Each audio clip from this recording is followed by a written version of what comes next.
Gotta clear my throat. Good morning, grinders. Good morning, grinders. Okay, I got it in. Good morning. Welcome to the DFS pregame show. I'm Jordan Cooper, aka Blender at Blender HD. If you want to follow me on Twitter. And it's Tuesday, June 6th. And we'll be talking about sets. Whoa. What did I say? Sets. S-E-T-S. Not sex. Get the dirty minds out of it. Get all that out of your mind. Talk about sets today, because that's what we do here on the DFS pregame show. Tuesday, Wednesday, Thursday, when there's no MLB baseball slates, when Grinders Live is on, or you don't have Mondays with McCool. Fridays, I cover, first look for MMA. We do unstructured learning here. How to play DFS better conceptually, how to think about the game, how to think like a professional DFS player. If you want the structured version, I would suggest going to theoryofdfs.com. Get my fundamentals masterclass, 15 hours long, as well as the advanced players course, which comes with custom Excel tools to apply profitable DFS strategies. But we talk about all this type of stuff on the show. I answer your questions, right? You could email. You can email anything you want. Any questions you want answered on the show. Questions at theoryofdfs.com. So get those in. I still have, I keep them. I keep them in a little document, whatever. I get to them. They pile up, and certain topics come into play, and then I cover them on the show. And then we got the YouTube chat. What does here? Suki Singh, very early. Just want to make sure that everything on the broadcast is fine. It's saying, oh, you can't watch us on Facebook. Okay. Is anyone watching us on Facebook? I'm sorry. I don't know. We got Bart B in the chat, Joe Mack, Daniel Hutchings, Evan Woody, Trey Minacci, Peter Viles, Dante. We have a hub bro and nerdy tenor in here. Okay. That's nice to know. Talking about sets. Why do I want to talk about sets? Okay. I'm bringing this to, I'm trying to use this as a pseudo example. The best way to explain or rewire your brain to think in DFS terms, where there are no distinct correct answers, and the amount of variables you need to weigh in your head means that the more and more you think black and white, the less and less good you're going to do, right? You have to think not in black and white, okay? So why am I talking about sets, okay? Well, I don't want to talk about just the mathematical versions of like what's a universal set, what's a power set, sets of things, like like what things are in your office. There's a set, right? There's infinite sets. How many numbers are there, right? Positive numbers. That's an infinite set, right? But we're talking about characteristics, how we describe things, okay? And what are the elements, the variables, if you want to put it, in describing something, okay? And thinking less black and white and more about what it actually entails. So let's say, for instance, I wanted you to describe. Give me one element. You're in the chat, right? Give me one element of describing a human being. You'll see how this comes into play. This will seem like a weird game, kind of a weird exercise, but I'll try to tie it around at the end. So give me one element. If you were just going to say, I'm looking to describe a human being. If I saw something with X element, I would describe it as a human being. Okay? I'm saying height, carbon, eyeball. Okay. Daniel Hutchings says eyeball. It doesn't have to be correct or what. It does, just give me something. Okay, so we have eyeball. Okay, so if something has an eyeball, is it a human? That's essentially what I'm trying to ask. So are humans the only things that have eyeballs? Well, my dog has an eyeball, right? So simply by saying this, I'm going to describe something that has an eyeball. It could be a human. It could also be a dog. It could also be an elephant, right? It could be And it could be, if you wanted to, it is an eye, but those little googly eyes that you can like glue on to like an art project. Are those eyeballs? Could it not even be a living thing? Can a non-living thing have eyeballs? Right. So I'm thinking of terms of the set of things that have eyeballs. It's not just a human, right? Okay. Now, if I told you that something that had an eyeball and two legs, be like, okay, that describes a human. Are there any other things that have eyeballs and two legs? Are there any other things? What have two legs? And what would you consider legs? Does like a bear? Does a bear have four legs? Are those considered paws? How about a monkey? A monkey has legs and eyeballs, right? So even if you said eyeballs and two legs, that 100% of that isn't humans, right? Well, Dante says speech. Well, we're describing something by sight. Peter says birds have two legs and eyeballs. Okay, there you go. Two chickens, I guess, also. So there are a lot of things that have two legs and eyeballs. So if I told you, it's like, here's this thing that has eyeball and two legs, like you wouldn't just say human. It couldn't be anything else, right? Now let's say, for instance, let's go in the other direction. Let's say eyeballs, legs, and 1 foot tall. Like 1 foot tall.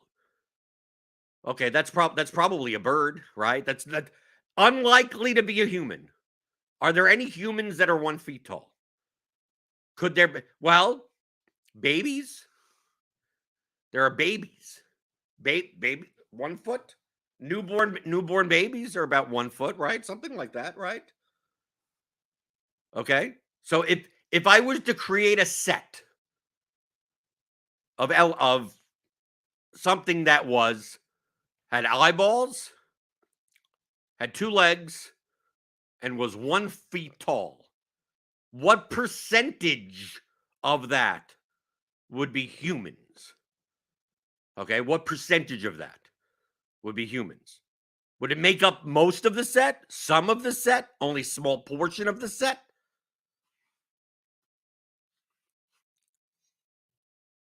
How much of it would it be? If I said eyeballs, two legs, and it was 14 feet tall. Now, I don't think there's any human beings that are 14 feet tall, right? I mean, we're describing what, a giraffe or something? Something. And can elephants be 14 feet tall? Maybe. Camels? Something with really long necks or something, but let's say giraffes. So what animals, what things would be in the set if I would describe something that had eyeballs, two legs, and 14 feet tall? What percentage of that would be humans? Probably 0%, right? Now let's say 6 feet tall. All I had to do was change one variable, right? Eyeballs, two legs, 6 feet tall. Is that a human? Well, it could be. It could also be a donkey, right? It could be the gorilla, a 6 foot, a big gorilla or something like that. Something with two legs. If we consider whatever, I mean, I don't know. So there's some animals that do you consider it 4 legs, or do you consider it legs and paws and who knows? But what is the set? Once I put in eyeballs, legs, and 6 feet tall, is that 100% humans? No, but it's a majority of humans, right? That would probably describe a majority. The set of things that are those 3 variables, probably 80% human, right? 14 feet, 0% human. 1 feet, 5% human, right? Because probably newborn babies. Everything else would be dogs or, this birds, anything like that. Okay? So as I change variables, the set changes. The percentage of how many things there are of whatever type of animal or thing or whatever will change. There's very rare that a set will only contain one thing. You'll have to add so many variables, right? Okay. Eyeballs, 2 legs, 6 feet tall, went to this school. Like, you'd have to describe a very specific human being, a person with a name of one, to get down to the point where it's like it's 100% that thing, right? Because let's say we keep on going and go, okay, well, born in 1979, right, has red hair, right, is 44 years old, right? Like, you're describing me, but it's, I don't know. I think maybe you could find a 44-year-old that's 6 feet tall, that has red hair, that is a human being. That there'll be other, there's other people there. There's got to be someone, right? Now, what if we change the age to 102? There's probably only one person, right? Now it's starting to get down to not many people live to be that long. So once you start adding, like, well, he was from New York City, and once you start taking really specific stuff, like his mother's name was this, and like then you're talking about, now the set gets down to one person. Why am I talking about any of this? Said because most people that play DFS do not think like this, right? They don't think in terms of sets. They think in terms of, I'm going to take 3 out of 700,000 variables, and once I see an eyeball and legs and 6 feet, I just assume it's a human, and a human. Like, because that's the only thing it could be. Like, there's no such thing as gorillas, right? There's no such thing as flamingos, right? A big peacock. I've seen peacocks with the wings extended. That could be 6 feet tall, right? They don't think in those terms. They go, nope, got to be human. And I go, no, not all of those things that you describe are human. Your goal is to pick out human. There are more. Yes, there are more humans in your set, but not all of what you describe is human. In the same way, let's say in baseball, if I were to describe a lineup, this lineup has 5 Rangers and 3 Mariners, right? Is that a good baseball lineup? Like that? So not necessarily. It is. There are more lineups that look like that in what would be a plus EV set of lineups, but that individual lineup, just by the sake that is 5 batters from one team and 3 batters from another team, doesn't make it plus EV. It doesn't. Well, you're playing 5 Rangers and 3 Mariners. Yeah, I'm playing 5 bench Rangers. I'm playing 5 of their pinch hitters and 3 Mariners pitch hitters. Can I do that? That is 5 players from one team and 3 players from the other team. Would you consider that to be a plus EV lineup? No, it's not. The projection of that lineup would be horrific, right? Oh, so that means we have to take into account the projection also, right? Okay, so the projection is a variable also, just like height is in our other set. Height. How many eyeballs do they have? Like that, it's the same type of thing. How much correlation is there in the line? That's another variable, right? We talk about the levers of DFS: projection, correlation, and leverage. The ownership of the players, especially when talking about GPPs, that's another variable in the set. So to look at a lineup and describe it by just one of the variables doesn't give you the answer on whether or not it's a quote good lineup at all. There are 5-3 lineups that are absolutely horrific. There are lineups that have 8 one-offs that are way more profitable than 5-man stack lineups. It's just that there are more. If we look at the set, if we have a set of good lineups, long-term profitable lineups, that to whatever extent, and let's say there's 100,000 lineups on this coming slate that could potentially be profitable out of the billion that we can make. There's 100,000 of them. If you go, well, I'm going to play a 5-man stack, and that, as long as I have 5 players from one team, is that a good lineup? Not necessarily. There are tons of lineups that have 5 players from one team that are not profitable. But in this set of 100,000 profitable lineups, a large proportion of them are 5-man stacks. So there's more of them that look like that. Does the individual one that you make, is that profitable? Not necessarily. But there's a higher chance. If you were to randomly make a 5-man stack lineup in baseball, you're much more likely to build one of the lineups that's in that set than if you build some 2-2-1-1-1. Are there any 2-2-1-1-1-1-1 lineups in this set of good lineups? Yes, there are, but there aren't many of them. But there are. But there are many of them. And also, you know how many combinations there are of those types of lineups in general? Because of you making 2-1-1-1-1, you could trillions, right? Who knows? A very large amount. Now, in the set of good lineups, quote unquote, good lineups, maybe that construction of 2-2-1-1-1-1 and the rest of one-offs, maybe there's only 3% of all good lineups are that. And you could make 1 billion of them.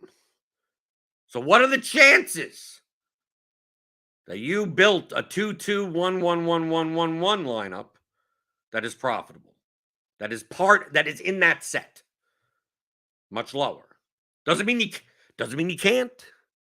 Just means it's less likely to be in that set.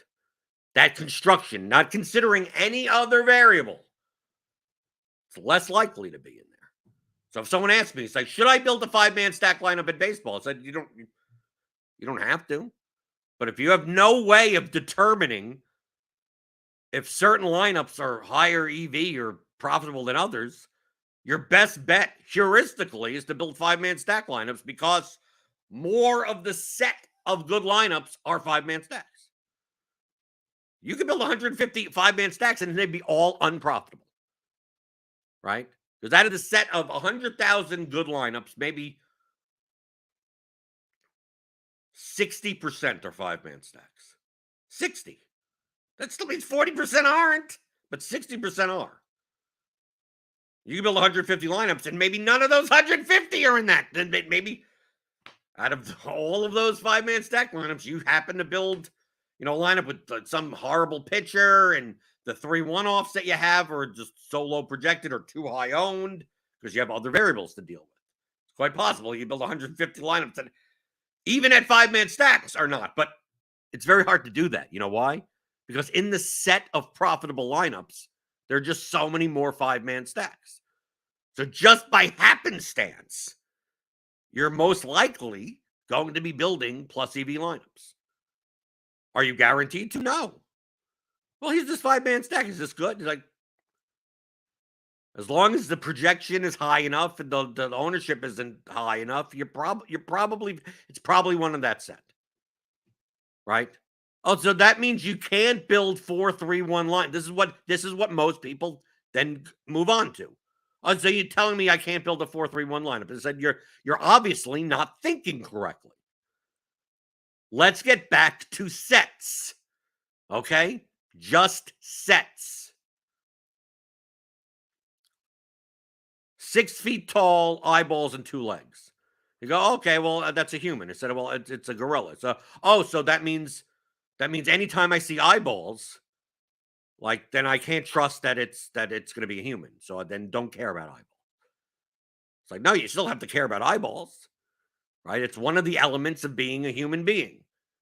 Just that you can't just do that. You just can say, I'm going to build 150 humans, 150 things, and I'm just going to put 2 eyeballs, legs, and have it be 6 feet tall, right? And when I have 150 of those things, people are going to go and someone's going to go, well, these are 150 humans. And I go, no, you're going to have a gorilla in there, right? You're going to have a flamingo in there. You're going to have a peacock in there. They're like, yeah, but I want humans. I go, yeah, but what you're also describing is other things. It's like there are other variables at play. You can't just simply do that. Yeah, now you're more likely, there are more humans that fit that description than peacocks. So if you were to build 20 without looking at any other variable, you're probably going to end up with 16 humans or something like that. You're going to end up with four things that aren't what you want. You're going to be wasting those 4 things. But you need to know that if you don't mind wasting those 4 things, you're doing it heuristically. You just go, okay, I'm just going to build 5-man stacks in baseball and just go by the fact that more of the set of good lineups are 5-man stacks. There are one-off lineups in baseball. There are lineups that have 8 one-offs that are way more profitable than 5-3 lineups. I mean, it's fundamentally accurate. There are you can build a 5-3 lineup. Take the 2 worst projected teams. Maybe they're over-owned also, and the 2 worst projected pitchers. And on the 2 worst projected teams, you're leaving $8,000 salary on the table, and you're playing like the worst, lowest way that you could do it. Your projection is like 50 points below anything that's reasonable. That is a 5-3 lineup, right?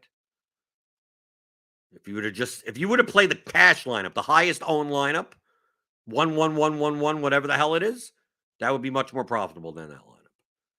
Now, are you likely to win a GPP with that lineup? No, of course not. But you cash enough times that it's actually higher expected value than the other lineup. There are plenty of lineups, and I'm not even talking about just I'm using the extreme examples here. So if you build a all 8 one-off lineup on DraftKings, that could be better than someone else's. Someone could build 155 3 lineups, and your lineups with 1-1-1-1-1-1, the whole 8 one-offs are better. So you're telling me that I should make 1-1-1-1 if you know how many of those lineups exist in the set of good lineups? 1%? How many possible combinations are there? Millions? So there's 1% of like 100,000. There's maybe 1,000 profitable lineups that are all 8 one-offs. On the possibility of how many combinations of those, God knows how much. I mean, now we're talking about ridiculous amounts. What's do you have any way of determining if a specific 8 one-off lineup is what is its expected value versus the field of opponents versus other lineups that you can make that have 5-man stacks? Do you have a way of doing? If you have a way of doing that, maybe you can find one of the 1,000 out of that set of lineups that is actually profitable in a large field GPP. If you don't have a way of doing it, well, good luck to you finding the needles in the haystack, right? And the specific 1-1-1-1-8 one-off lineup is going to be very, very dependent on leverage situations, on the ownerships of specific players and the combinations of them. Do you have a way of determining that? If you do, you could end up playing some of those lineups. I know Nerdy Tenor, he has his algorithm in his program spitting stuff out. He has all different constructions in his lineups. He has a way of determining that, even if it's not by his own site, by the computer doing it. The computer will have some 4-3 lineups, 4-2-1-1-1 lineups, some 3-3-1-1 lineups. It's determining that. It's determining whether or not this 3-2-1-1-1-1 lineup, 1-1-1, lineup is better than this 5-2-1 lineup or 5-1-1-1 or 5-3 line. All these things that we're talking about, 5-3, 5-1, these are all descriptive terms. In the same way that 6 feet eyeballs, and legs are descriptive terms of a human. It's not the only thing. Is the 5-3 lineup profitable? Not necessarily. There are more profitable lineups that look like that compared to other constructions. But that's all that can be said. 6 feet, legs, 2 legs, and eyeballs. There are more human beings that fit that characteristic than other things. But specifically telling me those 3 things doesn't mean that I'm looking at a human. Because there's plenty of other things that are like that aren't human. But a majority are. It's the same exact thing. So you go, well, how do I determine if I have a 6 feet, eyeballs, and 2 legs? If something's a human, I go, okay, let's think of other characteristics, right? Other variables, right? Can they talk? Can peacocks talk? I have no idea. You'd have to iron it out, and that's the same thing in DFS. That 1-1-1-1 line, that all 8 1-off lineup. If all 8 players were 1% owned, that lineup probably is not good. The 5-3 lineup with all 1% owned could be fine. You go, well, how does that make any sense? Because all the variables are weighed against each other. Okay? So what makes it that 5-3 lineup? I put 5 bench players from the Rangers, and I put 3 bench players from the Mariners, and 2 relief pitchers in my pitching spots. Why is that lineup probably unprofitable? I'm saying the word probably. I can't say definitively that it's not, because I don't know what I'm comparing it against. But in all things being equal, in a normal contest, and a normal slate, and whatever, that would likely not be profitable. Why? It's not because it's 5-3, because the projection is too low. Right? I mean, you got guys that may not even take an at bat in your lineup. Okay? What happens if I play 8 players and pitchers and they're all sub 1% owned? Well, they're probably 1% owned for a reason, because their projection is low. Is their projection high enough to make up for, for that much? Yeah, you're getting lower ownership, but is it worth it enough? I don't know. You would have to determine that. So if you take a look at one lineup that has 8 1% owned players, and a lineup that has all 20% owned players, people would go, well, I'm going to play the one with all 1% owned players, the GPP. So then the other lineup could be way more profitable. How is it more profitable if they're playing all these, the 2 chalkiest stacks together in the chalk? In and of itself, you're describing something in and of itself doesn't mean that it's not bad. It's not a bad lineup. There may be a specific combination that's bad.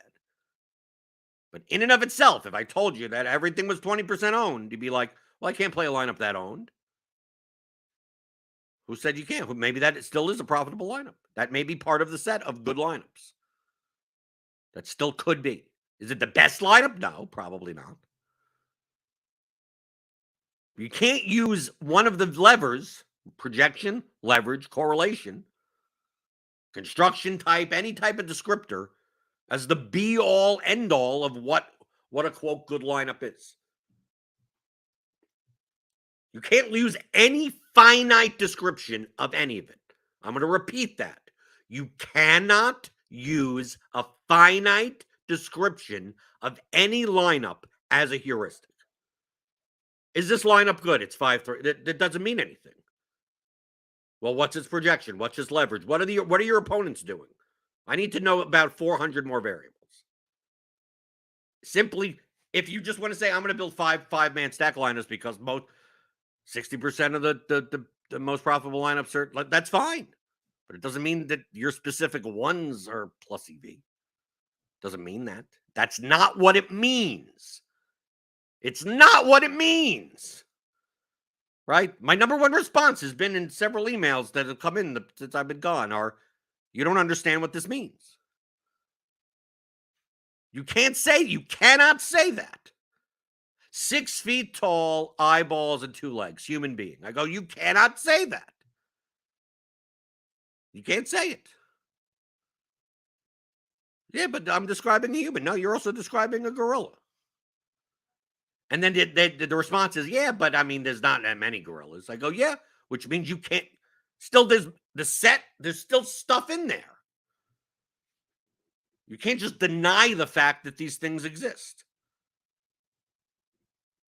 So going in and going like, oh, I'm going to play a lineup that is 140% owned at this projection and not this line. Who's the higher owned lineup could be more profitable.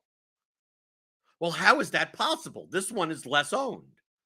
I go, but that's not the only variable. That's not the only variable. Don't treat it. Well, this is a lineup. Like, for instance, we used a portfolio trimmer, right? And I go, in theory, and I always say, you have to listen to me literally. I always say that we're using blunt methodologies. So let's say you have a lineup at 150% owned, total ownership, which is blunt in and of itself. That has a median projection of 120. And you have another lineup that has 150% ownership and a median projection of 115. Which lineup is more profitable? And you're going to say the lineup at 120, because why would you have the same ownership with the same median projection? Right? That's what you would say, right? Let's put it on paper. Here's a lineup, 150% owned, 100% owned, 120 median. Here's one that's 150% owned, 115 median. Can you determine which lineup is more profitable? The answer is no. Do you see why the answer is no? Lineup A and lineup B. You're in the YouTube chat. Tell me why the answer is no. Which lineup would be more profitable to play in a large field? We're talking about large field GPP, whatever. A lineup that sacrifices 5 points in median but gives up no ownership. You would think, like, well, that lineup has to be worse than A, has to be better than B. And I'm telling you, that isn't true. A is more probably better than B, but it isn't better than B. Right, Daniel Hutchings says 150% doesn't capture everything you need to know. That's correct. You're using small elements from this set of descriptors and going, I'm just going to ignore everything else. Could be Travis said, why would I sacrifice median without giving up ownership? Okay, this is why. What if I told you now that the ceiling of this first lineup is 160 and the ceiling of this is 3,000? I'm going to be exaggerated just to show you. Yeah, A's median is higher. But B has a high, like B, you could win the GPP with it.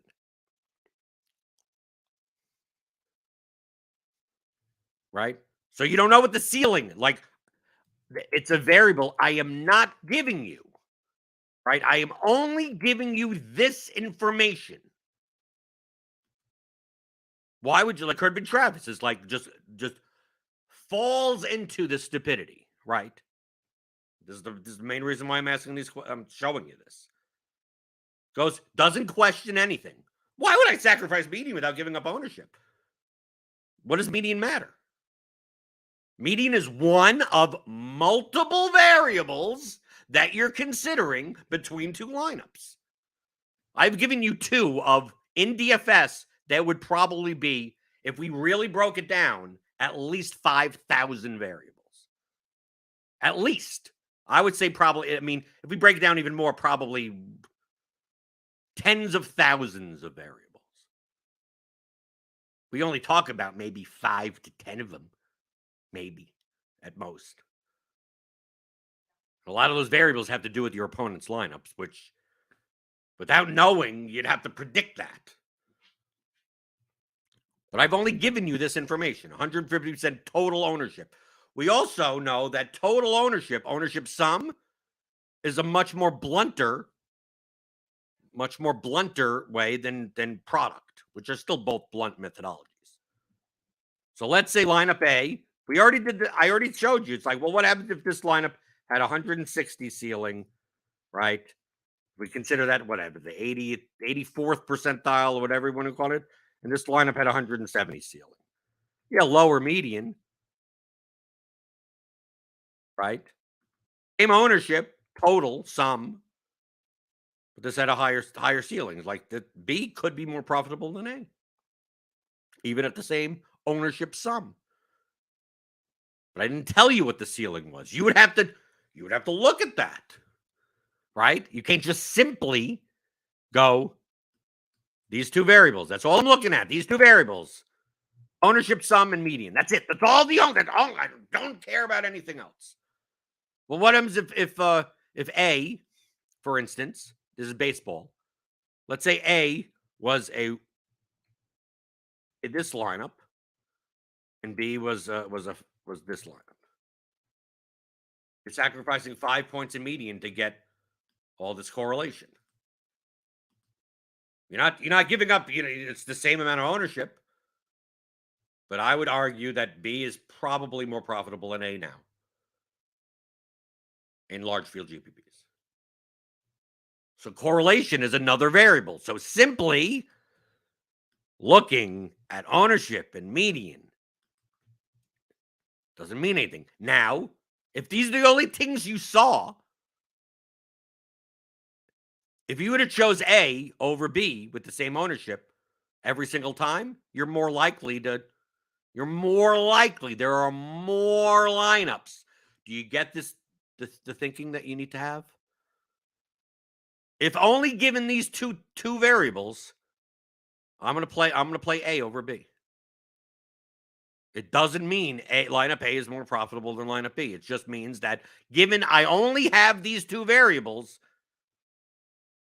it's more likely that there are more profitable lineups in that set that look like A than look like B. It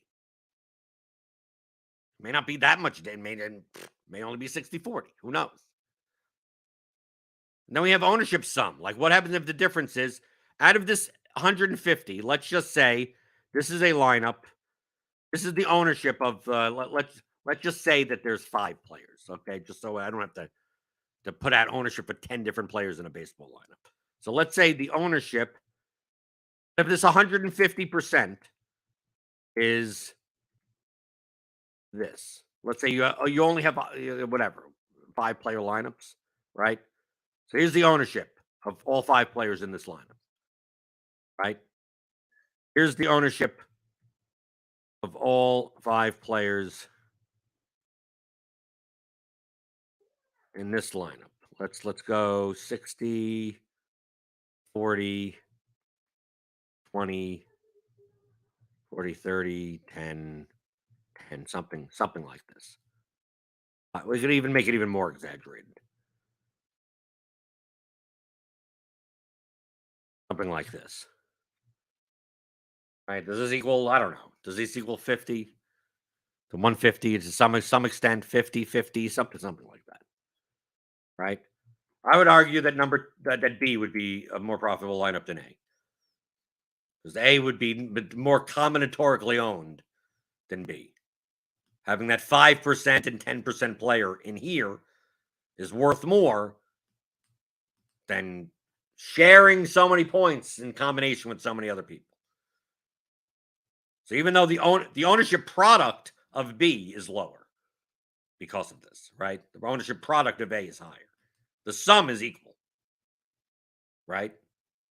So there's another variable. It's another thing, right? If I were to see nothing other than ownership sum and median, there are more profitable lineups that are A than B. But it doesn't mean that that's it. there are lineups that lineup C at here's a no, I didn't even talk about distribution of payouts. Okay? So let's say you have these two lineups. Let's say I showed you these two lineups and you go, okay, well, what's the point in sacrificing 5 points in median for no ownership difference? Well, what if I told you that A and B were had the same, let's say I told you they were both similarly profitable. Which one would you prefer to play? Right? And then you'd go, well, what does it matter which one I play? Said, well, what if I told you that B wins first place more often? You'd go, well, I'm gonna play B. B wins first place more often. You know how stupid that sounds? I just told you before that both lineups have the same exact profitability. So how is it possible that two lineups can have the same exact expected value, yet one wins first place more often than the other? How is that possible? You go, well, I want to win first place more often than others. I want to play that lineup over the one that doesn't. But I told you, they're the same expected value, which means if we played this out 1 trillion times, each lineup at the end, you'd have the same amount of money. So why is it that if I asked most people, right, most people that do not think in terms of sets, if I showed them two lineups and I say this one, they have the same expected value. Lineup A wins first place more than lineup B. Which one do you want to play? They go A. They reflexively go A. When the answer should be, when properly bankrolled, it wouldn't matter. Well, it wins first place more often. Yes, you're right. It does win first place. What does the words more often mean? Maybe it only wins first place more often by 0.00001%. Maybe. What if I told you that the one lineup wins first place twice as often? Go, well, I want to play that one. I told you it's the same expected value. So how is it possible that at the end of 1 trillion trials, that a lineup that wins first place twice as often, would be the same as a lineup that wins twice less as often? It's because, yeah, it wins first place twice as often, but it also doesn't come in the top 20th percentile, like 4 times less than the other lineup. So one lineup, let's say lineup A, wins twice as less as lineup B, but lineup A, gets you 10th place and 50th place and 100th place more often. Min cash is way more often. Lineup B, which wins first place twice as many times as lineup A, when it doesn't win, it's typically not cashing at all. So it wins first place for $50,000. But it wins twice as much as the other lineup. But that other win that it's in the place of, it's getting $0, while this other lineup is more consistently making 5x, 10x, something. It's making up enough money that by the end of it, everything's equal. Essentially, it's variance. Essentially, one lineup is higher variance than the other lineup. Now, if you're properly bankrolled and, playing the proper percentage of, you have little risk of ruin, it shouldn't matter which one you play. They both have the same expected value. It shouldn't. Now, even with any amount of risk of ruin, you probably are looking to take the lower variance approach, right? I mean, that would be the more sustainable approach. But all at that point is that it's a difference of variance. So I could show you all. There are lineups. I say this in baseball. The most profitable lineups, if you ran it out through a computer, you ran simulations, the most profitable lineups in MLB DFS are lineups where you stack against a 70% owned chalk pitcher. Stack five players. And you play 3 one-offs that are 1% owned. 3-1-3 with some power, a decent enough projection that are going significantly under owned. Right? 1% owned. And you're probably also playing probably a pitcher that's like 5% owned. Those are like the most profitable lineups there are. They have the highest, they show to have the highest expected value. They also have the highest variance. They win 0.00001% of the time. Yet they're played less than that. It's very similar. Imagine we had a 5,000-sided die, right? You should be getting paid 5,000 to 1, but you're getting paid 25,000 to 1, right? Now you have a 50-sided die. Instead of getting paid 50 to 1, you're getting paid 54 to 1, which is still profitable. The 5,000-sided die is way more profitable. But how many rolls to realize that EV? Like the variance of that is going to be insane. The other one is much lower variance. You're going to win. You're going to have less profit. You're still going to have profit. You're going to have less profit, but it's going to be much lower variance. So if you want to play the most profitable lineups long term in MLB DFS, just wait for a slate that has a 70 to 50, 60, 70% on pitcher and build 150 stacks against them. You'll win like $200,000 in that, because you'll win like all the places, right? You'll win a ton of money like once every couple of years. And every other time, you're going to probably lose pretty much all your money. You're going to put in $3,000 or whatever to max enter, and you're going to lose like 98% of that, like every slate for like hundreds of slates in a row. And when you win, you're gonna make up all of that. You're gonna win often enough that you're gonna have a profit. And a lot of times you're gonna be taking first, third, fourth, seventh. You're gonna be taking like you're gonna take 70% of the entire prize pool when you do win with 150 lineups. So go ahead and do that. Those are the most profitable lineups. I hope you have like a $30 million, $40 million bankroll. I don't even know if that's enough to do that. But those are the most profitable lineups. Now, if you're building a 150 set portfolio, probably no one has the bankroll in order to play 150 of those. But maybe you can play 3 or 4 of those. You can.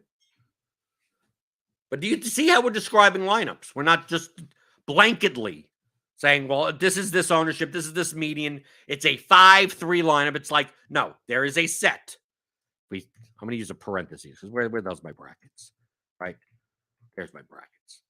We have a set A, B, C, D, E, F, G. We keep on going.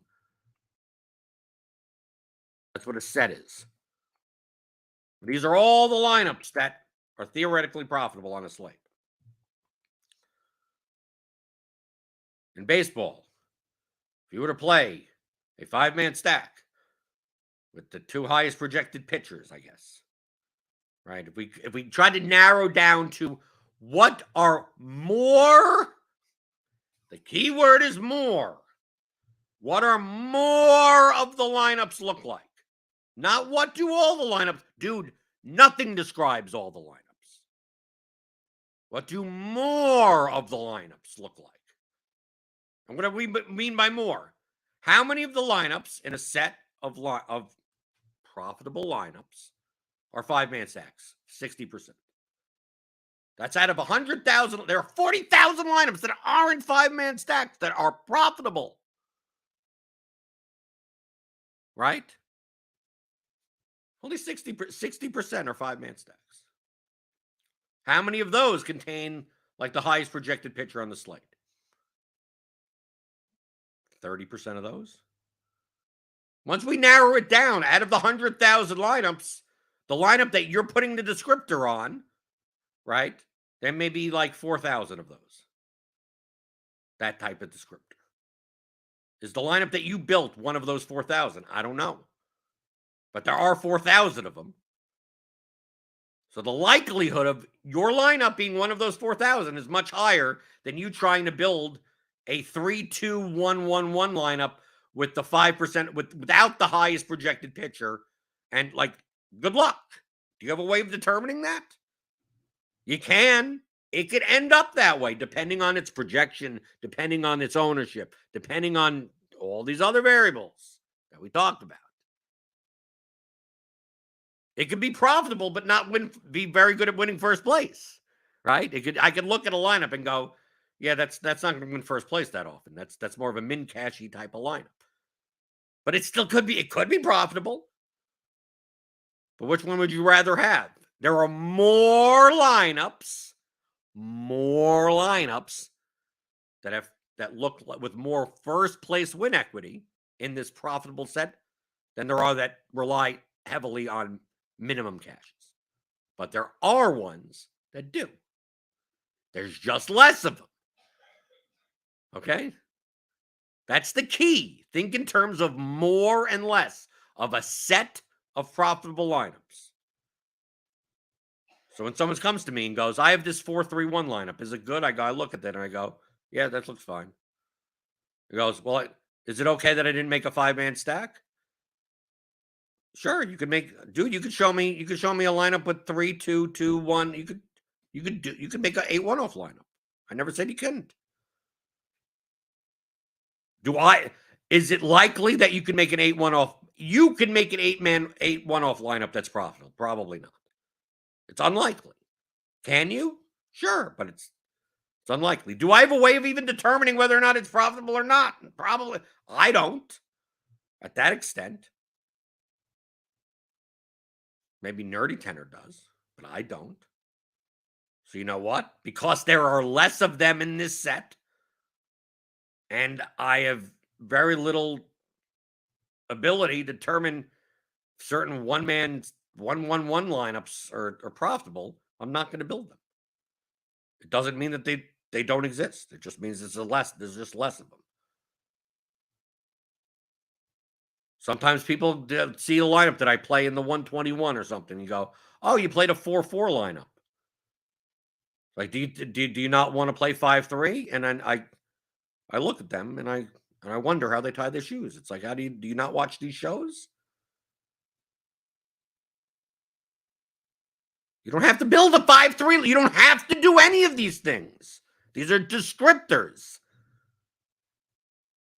There are 4-4 lineups in this set. There are 3-3 lineups. There are all types of lineups. There just happens to be more of a certain more than other. So if you have no way of doing anything, if you're sitting here, you have nothing, half your brain's gone. And you go, okay, I'm gonna build a lineup that I want to build a profitable lineup. The same thing I talk about with the marbles all the time. There's a barrel. There's a jar with 100 marbles in it. 40 red, 30 green, 20 blue, 10 yellow. If I pick out a marble at random, it's more likely to be a red one, even though 60 of the marbles aren't red. If you just said the most likely marble is going to be red, it's the same thing as the lineups that are in this set right here of lineups.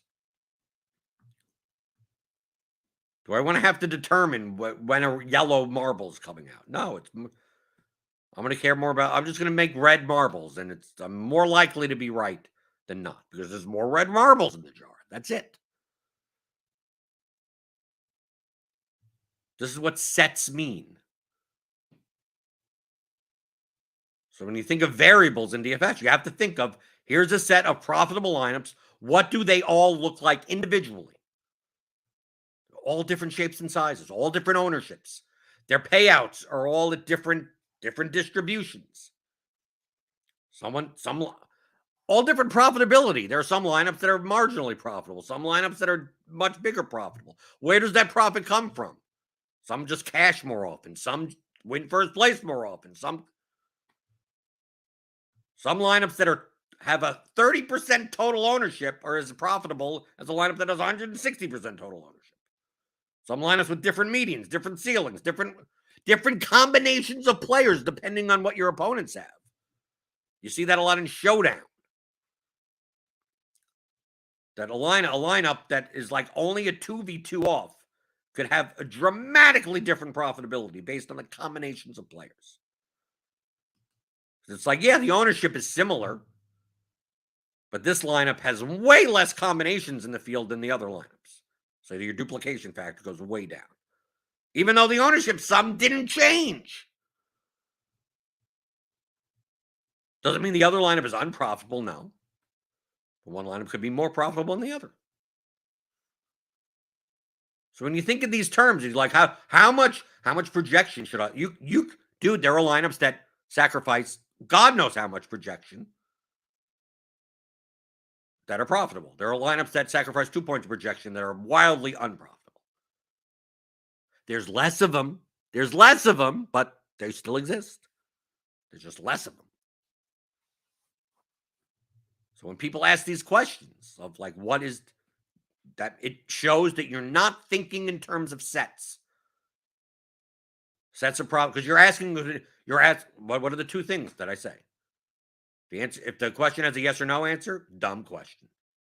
The answer has if the question could be answered with an exact number, dumb question. How much projection should you leave? Dumb question. You could leave 1, 18, 7. There are two lineups that sacrifice 7 points of projection. One is highly profitable, one is highly unprofitable. But they both drop set. Yeah, because that's not the only thing that you're considering. There's 800 million variables. So stop talking in absolutes. That anytime you see a 6-foot thing with 2 legs and eyeballs, that it's a human. It's not.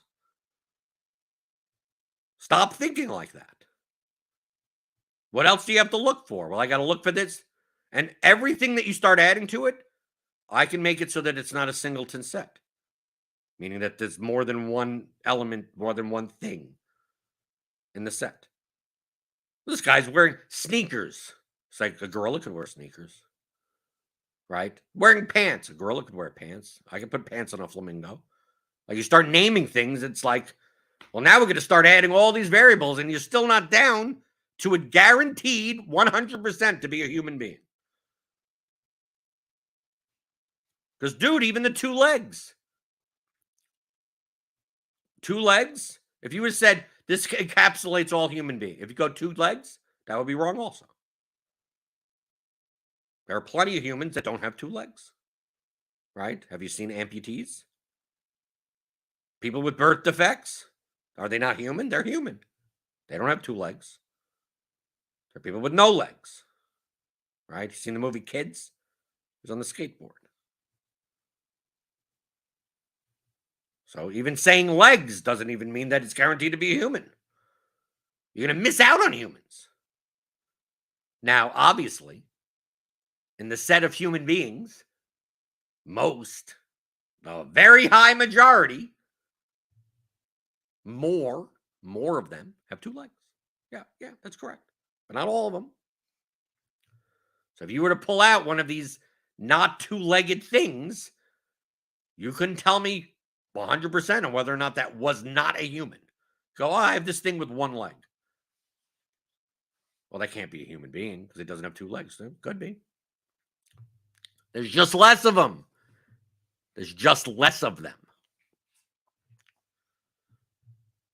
So hopefully this means something to someone. I always feel that the people that watch this show regularly are the ones that don't need any of this. The people that send me questions randomly are the ones that just don't watch the show. And I say, did you watch the show? And they go, no. And you wonder. This is what I mean, I've gotten a lot of questions in about, is building 5-3 better than this 5-2-1? Why 3 one-offs?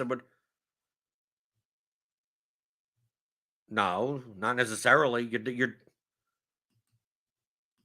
describing one. Is it better to turn right or left in a car? Like, that's what you're asking. Well, it depends on where you're going. Like there's no better right or left, right? I think there's more good rights than lefts, right? Lefts are a little bit trickier, right? You have to cross traffic. So I would say, in general, if you ask me the question of should you turn right or left, I'd say there are more good rights than good lefts. Like, that would be the answer. There are more good rights than good lefts. Like, if I wanted to go to the gas station or whatever, drive to the gas station a mile away, like, should I go 60 miles an hour or 30 miles an hour? It's like, well, I don't know what streets that. Can you go 60 miles an hour? I don't know. You would get there faster, but you may get a ticket, right? Maybe there's speed bumps. If you went 60, your shocks would. There are other things involved. So simply, there's probably more. The more, if you said you live somewhere, like if we just took it as a set, you said you have a gas station that's a mile away. And that's all the information that I know. That's literally the only information. You have a gas station that's a mile away. Should you drive 30 miles an hour or 60 miles an hour? I said there's more good outcomes of driving 30 than driving 60. Right? If you told me the gas station was 18 miles away, then I'd say 60 over 30. Because if you're saying 18 miles away, I'm assuming you're living in an area where you're going to get on a highway of some type that you could go at least 60 miles an hour. Right? That's what I'm inferring. Not saying that that's true, but it's more likely. Do you see the mindset? You could have the only open. It could be that it's Sunday, and you have 2 local gas stations that don't open because in some rural areas, and that sometimes they go to church on Sundays. The only open gas station is 18 miles away, but you're not going to be getting on a highway. And in fact, you're going to be on a state road that has a speed limit of 45. Do you go 60? Well, you're probably not going to get caught speeding, maybe going 60 in a 45. But if you're a mile away from a gas station and you're a residential area and it's a lot of lights, you're in a busy urban area, you're probably not going 60. You're going to be careening into people. You're going to be hitting into other cars, right? Probably not going to be able to do that. Probably going more like 30. Doesn't mean always no, but I'm just saying there's more in that set of outcomes, that set of numbers, that set of whatever. There's more instances where, based on the limited information that you gave me, there are just more instances where it fits for you to go 30 miles an hour than 60 miles an hour. So by probabilistic chances, the correct answer is more likely to be one than the other. Is it guaranteed to be? No, because you only gave me 2 pieces of information. If you give me all the other pieces of information, then yeah, now the set of good outcomes, then there'd be 99% to 1%. Daniel says all this set talk giving me SQL flashbacks. Yeah, I mean, if you program in SQL, you have to know these types of concepts for sets and subsets and power sets. I haven't done anything in SQL in 18 years, maybe. I mean, MySQL, yeah, okay. Yeah, okay. I've hacked through some MySQL stuff in the past decade. But nothing like pure SQL Server, anything like that since 2005, maybe 2004, something like that. But yes, you have to understand the concepts. Just had the whole point. The whole point of a course like Theory of Daily Fantasy Sports is how to think like a professional DFS player. How to think.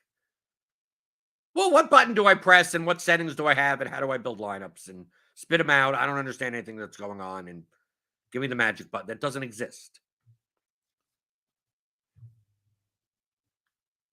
It's thinking about the game. And if you think like this, you'd be good at like any game.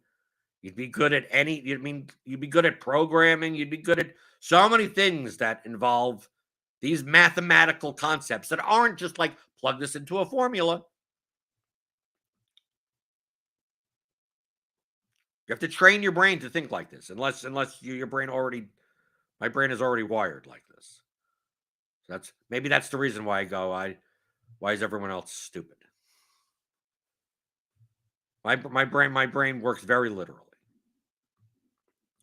That I just automatically, like, unless you spell it out, I'm gonna put in, and I'm gonna think of all the possibilities, like, beforehand. Like, if I'm gonna go to the gas station, right? If I'm gonna go to Kroger, so I'm gonna go down here. I'm gonna make a left, right? Make a left. I have to look at this side. Look at they closed it. They closed the street down the road, so that changes some of the traffic patterns. I could drive like this at the post office. People always, when they turn left into the post office, it causes a backup. So you know what? I prefer, to go not at 1 o'clock on a Friday, because a lot of people go into the post office. So I have to determine that. And if it's 1 p.m. on a Friday, I could possibly go around the block. Like, this is what I think. So to think of, this is the only way to get to Kroger is not how I ever think. This is the only way to do X. Now I think of, like, where do I need to go? And what is the set of paths to that? So I need to go to Kroger. Okay, I could get to Kroger in 20 different ways. 16 of those ways are twice as long as they need to be. If the other 5 ways, unless the other 5 ways are blocked, I wouldn't consider any of those other 15 ways. So given that the variables, there's more ways to do this. There's less ways to do that. I'm gonna do this. We have a light at the end of the avenue over here. That's a pain in the ass because it's a 3-way light. If you don't make the light, you're going to be sitting there for 4 minutes. Okay, so you know what I do?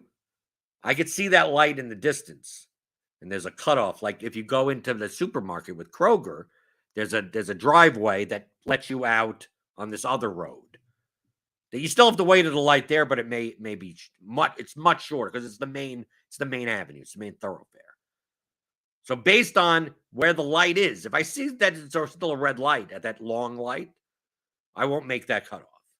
But if I see it's green, if it's green at the point that I'm up to that point, I'm never going to make it to that light. It's going to turn red by the time I get there. So you know what I do? I turn left. And that's after the post office. That, if it's after 4 o'clock, there's going to be no one turning left. So it's unlikely, doesn't mean no one. Unlikely people to be turning left. So if it's like noon or whatever like that, and if I end up getting stuck at the post office behind someone trying to turn left at the post office and the light is green over there, I'm definitely going through the cutoff. If the light's red, maybe I could make it, and then this is how I think. This is how I live my life. Like what I described to you with driving, just driving down the street. I'm just calculating what efficient way. If I did this, it's there. I'm used to that. Is this guy going to turn that way? Right? Which way do I go here? Which is the most efficient path forward? That's what I think about everything. But there's multiple possibilities. There's just like one way of doing something. It's like given these variables. But if you don't give me any of the variables, if you go, we're going to describe just random day, random time, random everything. I'll be like, well, I'm just going to pretty much whatever Google Maps says is the way I go. But Google Maps doesn't know how long some lights are and who gets stuck making left turns into post offices. It doesn't know that. Right? I know that. Right? So then I could deviate from what it's telling me. But given all things being equal, yeah, I'm going to go the route that Google Maps is correct. All things being equal, that would be the fastest route. Same thing, all things being equal, there are more X amount of lineups in this set than other types of lineups. Doesn't mean that those are the only lineups that are profitable. Just means it's just more of them. That's it. That's all that it means. So if you want to send in your questions at theoryofdfs.com. I explain a lot of this in the course. This is how to think mathematically. I think this is the core of why people think mathematically the way that they do. It seems common. It seems natural to me. That black and white thinking, it makes like, no, you're gonna describe a couple of variables, then I'm gonna figure out a way where one of these things doesn't, like, well, if I put, like, when people say, like, oh, I'm gonna play, I'm gonna play a 5-3 lineup in baseball. I said, well, all of them are substitutes or bench players. You go, well, I would play bench players. It said, yeah, but you're still describing a 5-3 lineup, right? Or in showdown, where someone's like, I'm gonna stack the quarterback with 4 wide receivers. I said, how about the 4 $200 wide receivers? They go, no, I wouldn't play all 4 of those. It's like, yeah, but you just described the lineup. So you described the lineup. I gave you a lineup that looked exactly like that, and you said, no, not that lineup. I go, yeah, but your description means that the set can include that lineup also. It's like, well, I don't want to include. Okay, which means you have to describe what you're doing more. You have to add more variables. You're doing just that. You're just automatically just saying, well, I'm throwing out anyone that's a $200, 7th wide receiver on the team. Well, what about the injured reserve players? Are there in NBA Showdown? There's absolutely lineups that are profitable, that have players that are literally never going to play. We've seen it. You've seen it often enough. Not ridiculously often. Where the only way to get the highest possible score is by playing some 1K guy. Right? And you're like, an NBA show. This happens in NBA Showdown a lot. NFL, it does also. Not as often. So if you're telling me that there are lineups that win solo $100,000 in Showdown that include a player that is literally dead, may have died that season, Drazen Petrovic, I don't know, whatever. So for me to say, it's like, oh, should I play guys that aren't going to play in my lineup? But there are more lineups that have guys that are playing than the guys that are not playing. But there are still lineups that contain a 1K guy that gets 0 that ends up being an optimal lineup. Which ones are those? There are less of them. But there are. So to just say, I'm never going to play that. If you just never played that, you'd probably, you could still make plenty of lineups that don't include that 0 player. But if that 0 player type of lineup wins, you can't say, oh, that lineup sucks, blah, blah, blah. Like, no, that was absolutely viable lineup. There just aren't as many of them. That's it. I don't see what's hard. That's hard of a concept. But if you do have any questions, I'm always here. That's what I do here. It's mostly math lessons. Pretty much most of DFS is math. It's not about figuring out, who's going to hit a home run today. It's just probability. You take a look at the projections we have here at RotoGrinders. Click on that link in the description. Get $10 off your first month. And I'll see you tomorrow. Do we have a regular slate tomorrow? It's either tomorrow or Thursday. I'm preempted one of these days, right? I think we have Grinders live on. We have an early slate. I think it may be Thursday. I think it's Thursday. But tomorrow you have to deal with me again tomorrow. So I'm here answering your DFS strategy questions. Monday through Friday, 11 o'clock Eastern, on the DFS pregame show on RotoGrinders.com.